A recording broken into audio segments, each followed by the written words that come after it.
Marco Dress here from Fair Realty. This is the fourth video I'm making about Home Protection Office Owner Builder exam. Today I'm going to talk about why this exam is absolutely not necessary. So having owner built my personal house, this is how it works. 2 years ago, I bought a patch of land, half an acre. I decided to build a home on it. First of all, you have to hire a professional designer to design your home. The municipality is not going to take your drawings of a home on the back of a napkin. That individual, he or she, would know a lot about code, etc.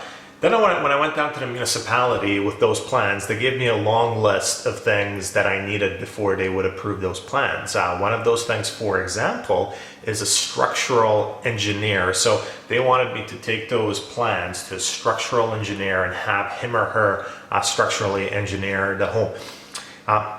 That structural engineer, he or she also comes back to the house about 4 or 5 times to inspect the foundation, the framing, re-inspections. The city inspector, he or she actually never does much in terms of framing inspections. All they look for is something called schedules from the structural engineer.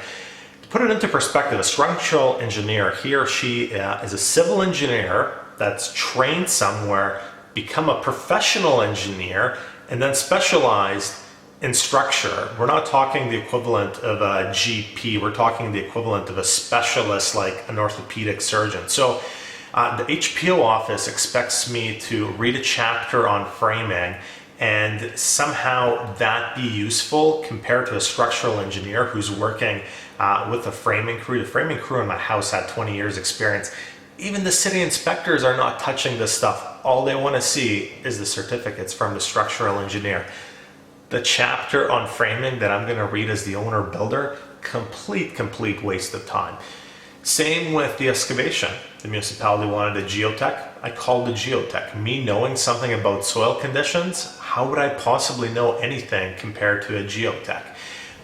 If we go forward, the city also required that I have a ventilation report, how the homes was going to be ventilated, the HRV, this code's always changing.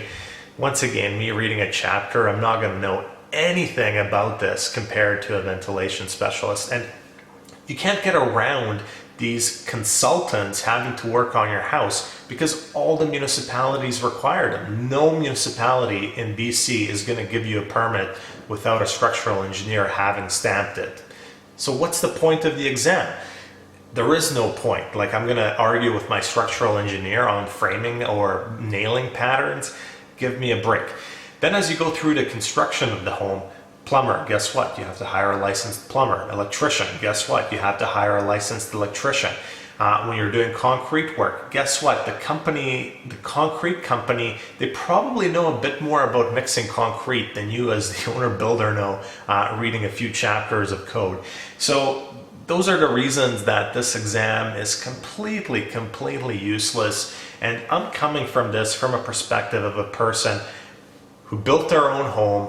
I went through the process and I can 110% guarantee that this exam would have not helped me one bit in building my home. If anything, it would have held me up in terms of the paperwork and cost me more money and time to build my home and get my family into it.